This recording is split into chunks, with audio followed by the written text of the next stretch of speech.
जळगावच्या अमळनेर येथे काहींनी रेल्वेवरती दगडफेक केल्याची धक्कादायक घटना घडली आहे। काल सकाळी 11च्या दरम्यान ही घटना घडली होती आणि अमळनेर तालुक्यातील धार येथील टेकडीवर उरूस असल्यामुळे हजारो भक्तांची रांग लागली होती आणि भुसावळहून नंदुरबारला जाणारी पॅसेंजर रेल्वे अमळनेर रेल्वे स्टेशनवरून सकाळी 10:50 सुटली।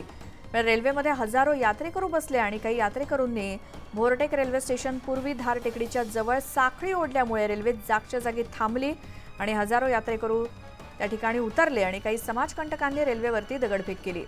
दगडफेक होताच अनेक प्रवाशांमध्ये भीतीचं वातावरण पसरलं होतं। अधिक माहितीसाठी जाऊयात, आमचे प्रतिनिधी नितीन नांदुरकर आहेत फोन लाईनवरती। नितीन, काय हा सगळा प्रकार घडला, कोण होते दगडफेक करणारे, काही कळलंय का या सगळ्या प्रकाराबद्दल? श्वेता, निश्चितच आपण जर बघतोय तर जळगावच्या अमळनेर येथे हे चेन पोलिंग करून सुमारे अर्धा तास ही पॅसेंजर थांबवण्यात आलेली होती।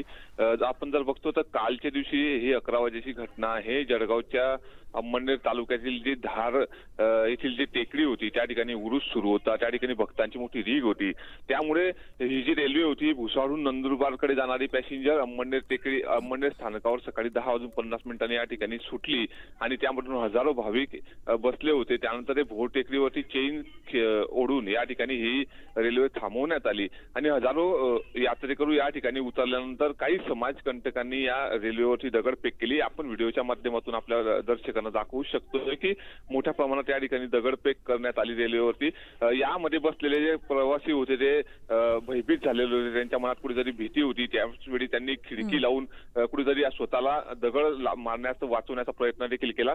रेल्वेच्या मध्ये असणारे जे पोलीस बंदोबस्त होता त्यांनी देखील या ठिकाणी या संपूर्ण जमावाला आवरण्याचा प्रयत्न केला। मात्र दगडफेक भीषण स्वरूपाची असल्याने या ठिकाणी सहाय्यक पोलीस निरीक्षक जे आहेत राजकुमार यांनी या ठिकाणी सांगितले आणि या हल्लेखोरांचा शोध देखील घेण्याचं काम युद्ध पातळीवर आरपीएफ पोलीस या ठिकाणी करताना दिसून येत आहे। नितीन, धन्यवाद या सगळ्या माहितीसाठी।